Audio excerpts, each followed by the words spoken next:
cerita drama misteri, harta tahta petaka. Tiba-tiba si Doni mendekap mulut dan hidungnya si Jimmy yang masih demam dan terbaring lemah tidak bisa melawan. Matanya melotot seakan-akan tidak percaya apa yang dilihatnya. Pagi itu, suara-suara burung riuh terdengar, disertai suara gesekan dedaunan pohon yang diterpa angin, membangunkan si Bimo dari tidurnya yang lelap.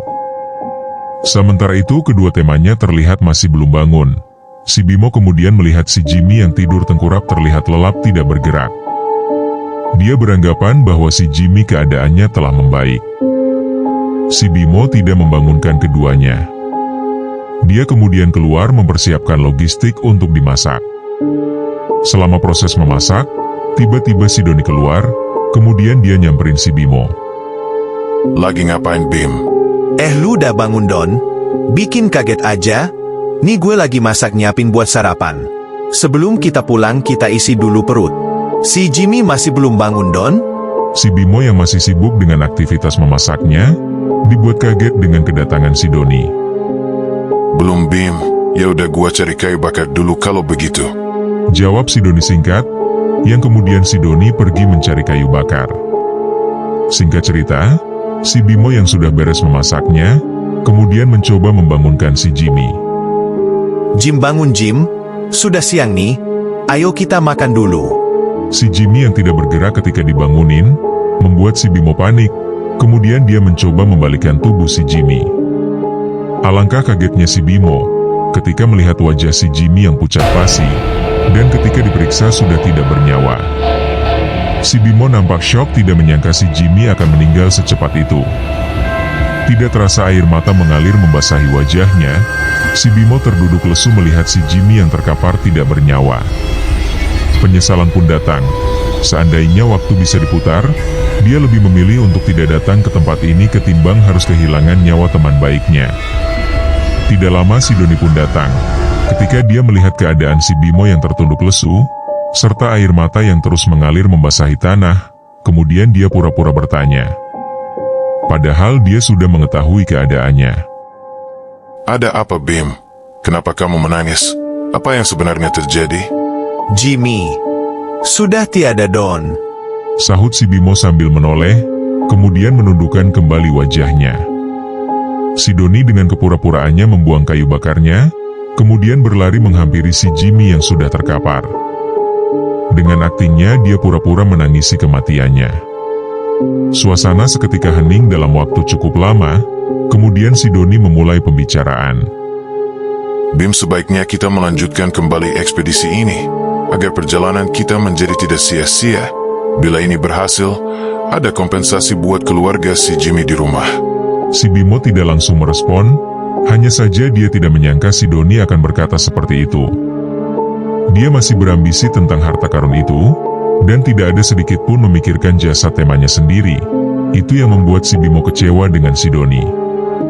Dengan sedikit marah si Bimo berkata, Don, lu egois hanya memikirkan harta karun itu, sementara lu mengabaikan jasad teman lu sendiri.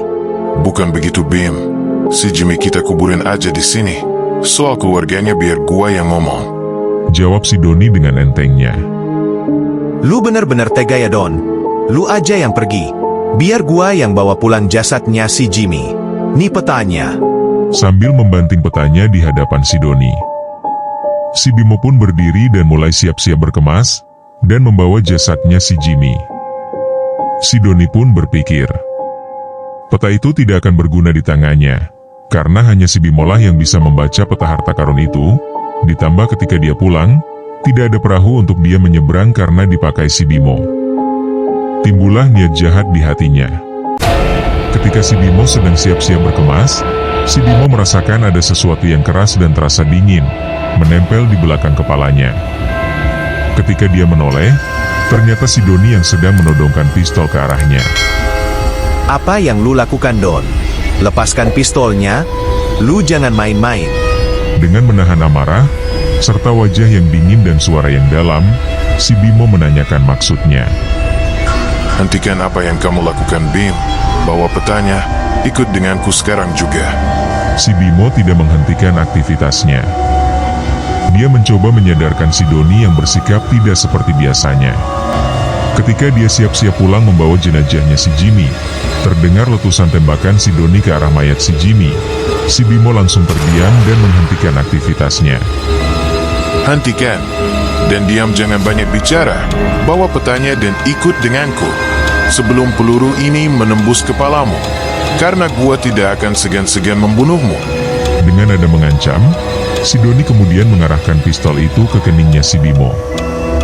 Si Bimo terdiam dan sadar bahwa ancaman Sidoni bukanlah main-main. Kemudian dia mengikuti kemauan Sidoni, meskipun dalam hatinya dia masih tidak menyangka dengan tindakan Sidoni. Persahabatan yang sudah terjalin bertahun-tahun, berbalik menjadi permusuhan yang disebabkan sebuah harta karun. Si Bimo meredam amarahnya, kemudian dia berkata, Baiklah, gue akan anterin lu ke tempat harta karun itu berada, tetapi lo harus janji, ketika sampai ke lokasi tersebut, biarkan gua pergi membawa jenazahnya si Jimmy untuk pulang.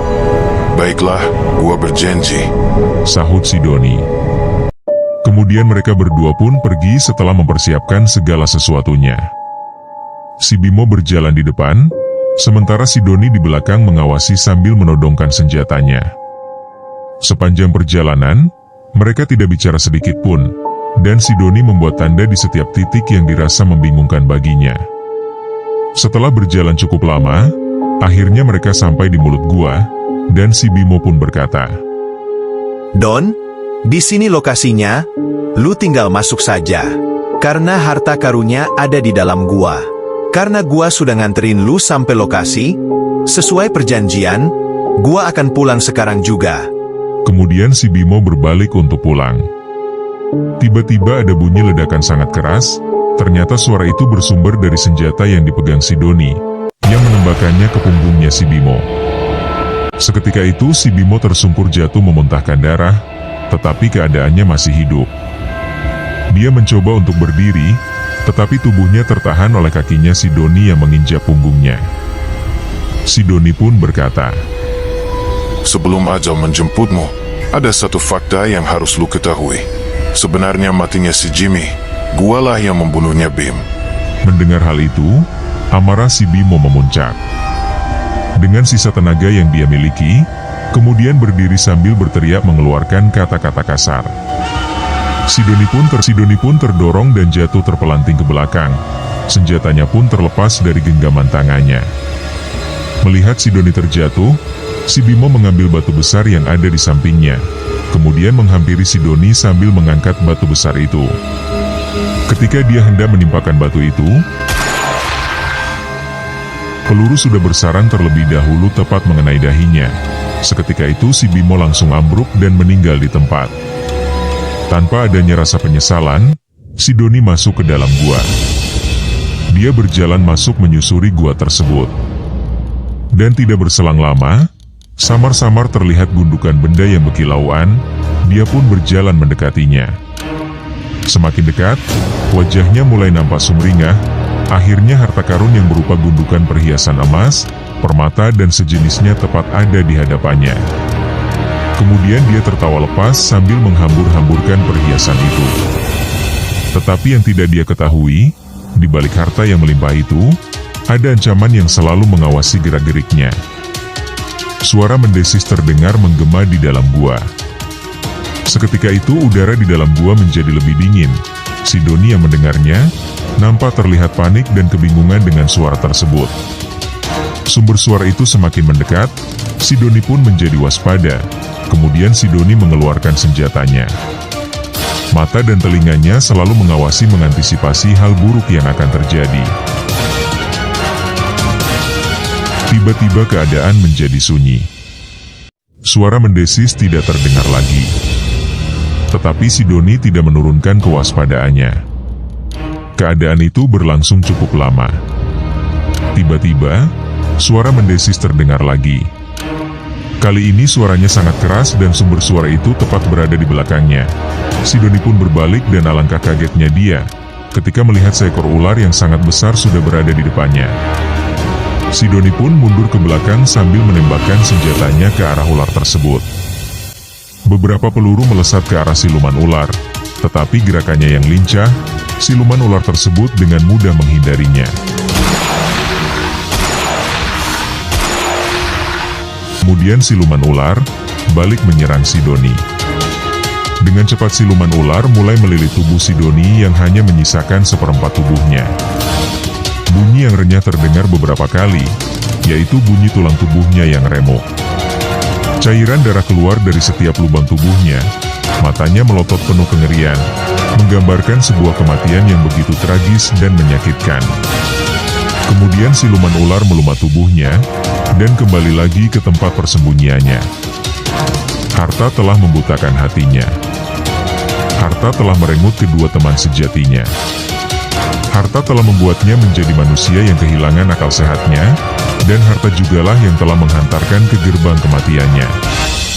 Bila mana ada kesamaan nama, tokoh dan tempat, itu hanyalah kebetulan semata, dan tidak ada unsur yang disengaja.